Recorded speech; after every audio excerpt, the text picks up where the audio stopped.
Mr. Speaker, as a daughter of Selma and a representative of Alabama's Civil Rights District, the fight for voting rights is very personal to me.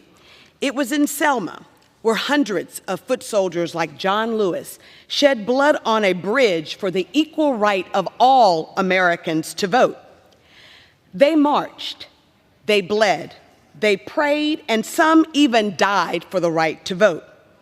Mr. Speaker, the legislation before us today makes a mockery of their legacy.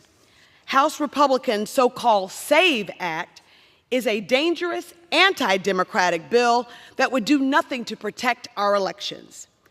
While our colleagues across the aisle claim that this bill will prevent non-citizens from voting, we know that it is already illegal for non-citizens to vote in federal elections. In fact, under current law, non-citizens would face up to 5 years in prison for attempting to vote in federal elections and even risk being deported. In reality, this legislation would purge thousands of eligible voters from the rolls, including Americans who recently got married or changed their last names, and those with military and tribal IDs. Americans should see this bill for what it is, a cynical attempt to sow doubt in the minds of voters about the integrity of our elections. It is yet another attempt to fan the flames of election denial by the same extremists who brought us the January 6th insurrection. Mr. Speaker, we are elected officials who should be fighting to protect and expand access to the ballot box, not restrict it. We should be working to advance the progress made by the civil rights and voting rights movement rather than rolling it back.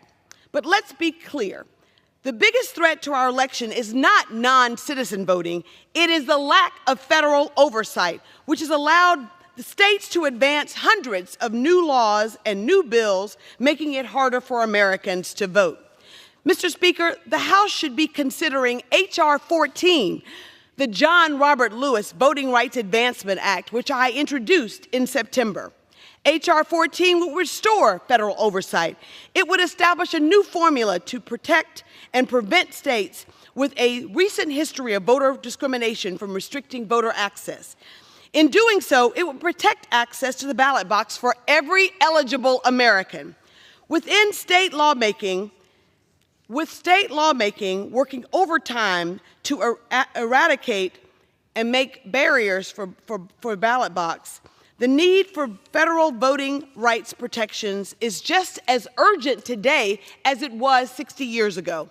After all, it is up to the voters to choose our elected leaders, not the other way around. Never did I think that 60 years after John Lewis was bludgeoned on a bridge in my hometown of Selma, Alabama, that I would be fighting to restore the full protections of the Voting Rights Act of 1965. It goes to show that progress is elusive and every generation must fight to preserve the progress of the past and to advance it. John Lewis didn't give up, and neither will we. Mr. Speaker, House Republicans' so-called SAVE Act is a dangerous, anti-democratic bill that has no place on this floor. It is for that reason that at the appropriate time, I will be offering a motion to recommit this bill back to the committee. I urge my colleagues to join me in supporting the motion to recommit. Thank you, and I yield back the balance of my time.